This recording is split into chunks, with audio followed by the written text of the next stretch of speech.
Hi, I'm Dr. Rahul Chawla. I passed out DM Neurology from AIMS, New Delhi, and right now I'm practicing as a consultant neurologist in IBS Hospital, New Delhi. And I'm here to take session on EEG and epilepsy exclusively for psychiatry residents. So we have divided this session into three parts. In part 1, we'll be discussing about epilepsy, the basics of epilepsy, different types of seizures, different types of epilepsy syndromes. In part 2, we will discuss about EEG, the basics.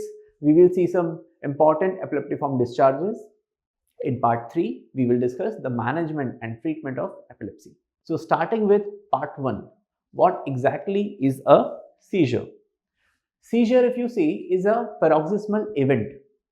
It is because of abnormal synchronous electrical discharges in the brain. Seizure is a paroxysmal event. That means it has a clear start and a clear finish line. A seizure is like an earthquake. It just happens abruptly. So if you look at the iceberg here, a seizure is a tip of that iceberg. But what lies beneath the surface is these abnormal discharges. That means a patient who has a seizure may have abnormal discharges not just during the time of seizure but also in the interictal period. So the discharges which are present when the patient has a seizure are known as ictal discharges, and the discharges which are present when the patient does not have a seizure are known as interictal discharges. Now what does that imply? That means if the patient has seizure and also has these discharges in the interictal period, that means that patient has some tendency to have recurrence of seizure. Okay. Now how does this seizure actually occur? Before the onset of a seizure, patient can have some prodromal symptoms that may occur minutes to hours before the onset of seizures. These prodromal symptoms are very subjective. एक तरह का आभास होना कि patient को दौरा आने वाला है. These prodromal symptoms are very subjective and vary from patient to patient. Before the onset of a seizure, patient may also have aura. These aura are subjective and these are perceptual disturbances which is experienced by patient. It's completely subjective and these auras depend on what particular lobe is involved. For example, if the patient has visual hallucinations, that means occipital lobe epilepsy. If the patient has abnormal rising gastric sensation, that means temporal lobe epilepsy. If the patient has abnormal sensation in the limbs before the onset of seizures, that means it could be parietal lobe epilepsy. Semiology is a pattern, a typical pattern in which patient have signs and symptoms of a seizure. So for example, in the aura stage, patient may have some hallucination, after which patient has abnormal posturing of the limbs. There is contraction of the limbs, contraction of the neck muscles, during which patient may have epileptic cry and may even have urinary incontinence. That is a tonic phase. After which patient will have clonic movements, jerky movements, during which patient may have frothing. And then finally, after the seizure is over, patient will have loss of consciousness, and after which patient will be in post-ictal state. Patient will be confused.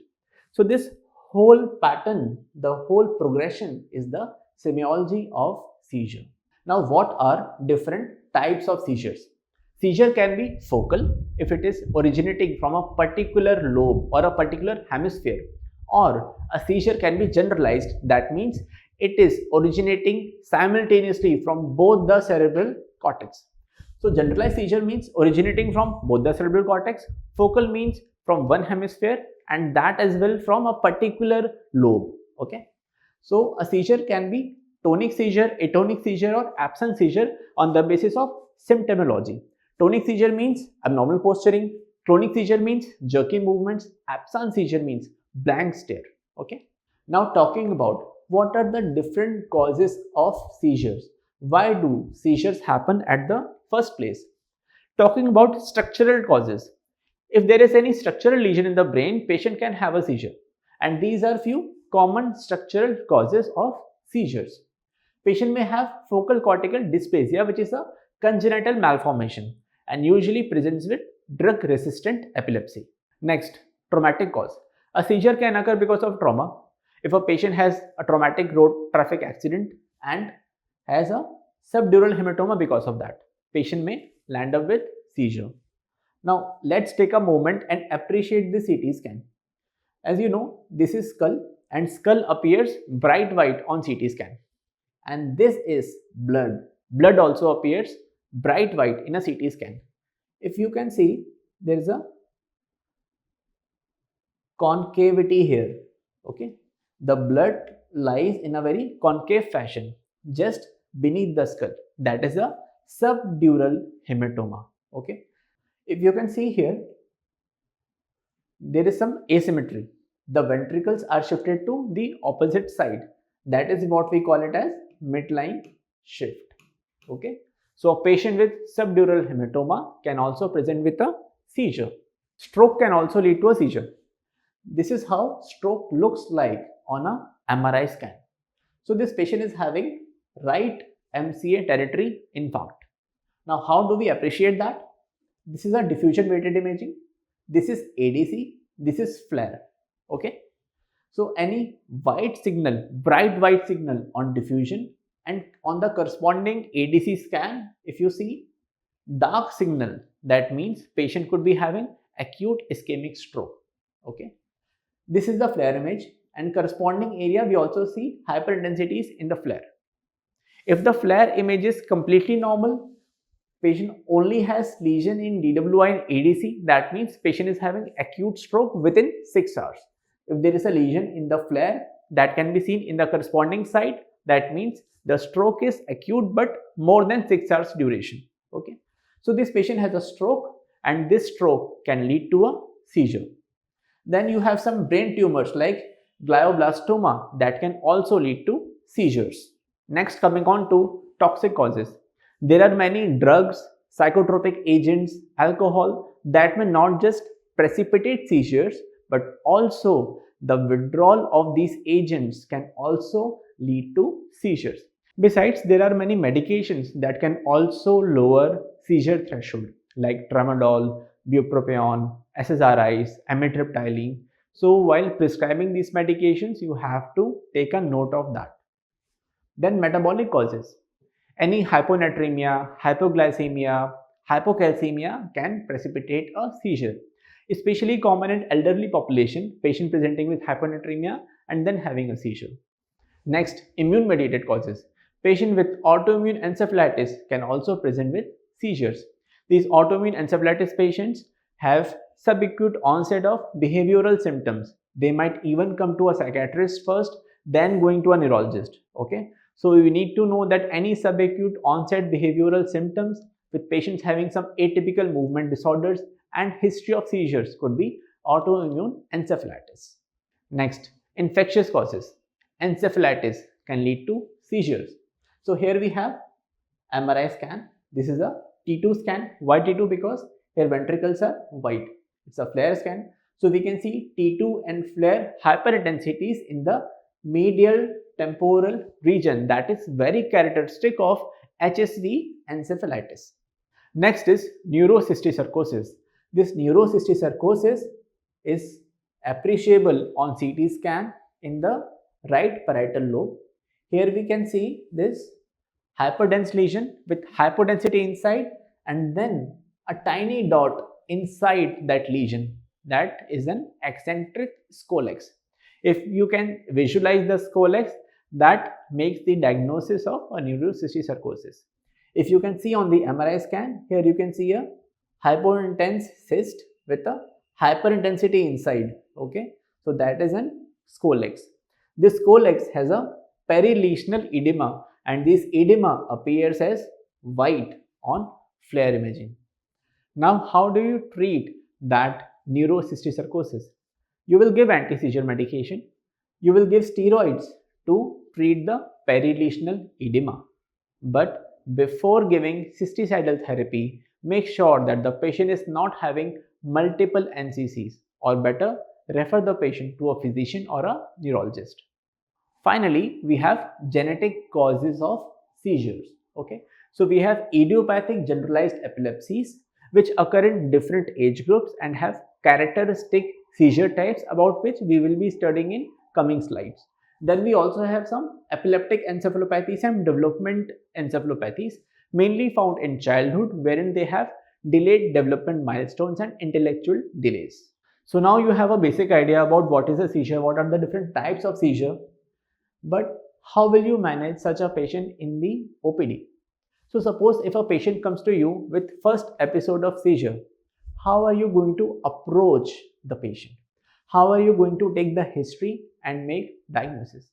Remember, history is the most important part in diagnosing epilepsy and epilepsy syndrome, because whatever information is required to make the diagnosis of epilepsy, that information can be, the majority of that information can be gathered from the history alone. Because because seizure is a paroxysmal event that will occur and the patient will become completely normal. And if you examine the patient, likely you won't find any abnormality. So you need to know what exactly happened to the patient. What was the exact semiology of the seizure? So the first thing which you will ask a patient or the caregiver of the patient, what exactly happened? How did the seizure proceed? Did the patient had any prodromal symptoms? Did the patient had any aura? Did the patient had any rising epigastric sensation? That may mean temporal seizure. If the patient had any abnormal sensation in the limbs, that may mean a parietal lobe seizure. If the patient had any visual hallucination, that may mean occipital lobe seizure prior to the onset of seizure. Ask if the patient had any abnormal deviation of eyes on either side, either left or right. Ask if the patient had any abnormal head deviation to either side, because that will help you decide the localization, because that will help you in deciding whether the seizure originated from left side or the right side. Then ask about the typical semiology. Then ask whether the patient had any abnormal posturing, clonic movements, any frothing from mouth, any tongue bite, any clenching, any urinary incontinence, or loss of consciousness. Because all these things happen in bilateral or generalized tonic-clonic seizures. Next, if the patient had any post-ictal confusion or any language difficulty, speech difficulty, or any motor weakness in any of the limb, that may mean dot palsy and it is a recoverable condition. Next, what was the duration of the seizure? Usually, seizure lasts for 10 seconds to 1 minute duration. It may get prolonged to 2 minutes as well. But any prolongation of generalized tonic-clonic seizure more than 5 minutes may mean a status epilepticus. Also, if the patient has abnormal, violent, shaky movements for 15 to 20 minutes, that may point towards a pseudo seizure. Now, being a neurologist, I know how difficult it is to get this history from patients' family members. The patient and patient family will tend to use some loose terms like dizziness, chakkar, ghabrahat, fall, syncope while describing a seizure. But it is your duty to take elaborate history, because that is what is going to flinch the diagnosis, whether the patient is having generalized seizure or a focal seizure with awareness, with impaired awareness, or a pseudo seizure, and that has treatment implications. While the patient and patient's family members may use such loose terms while describing a seizure, you must not use those loose terms. Also, ask for any injury during the seizure. Any patient having a seizure and then having a shoulder dislocation, bone fracture, burn injury is more likely to be having a true seizure. Any seizure happening at night is more likely to be having a true seizure. Then ask about the antecedent event. What happened just before the seizure? Was patient having any fever? Was patient suffering from any medical or neurological illness? Did the patient had any head trauma? Did the patient take any medication that could have exacerbated seizure? Was the patient alcoholic? Did the patient overtake alcohol? Did the patient take too much alcohol, or did the patient leave alcohol? All these factors can also contribute to patient having a seizure.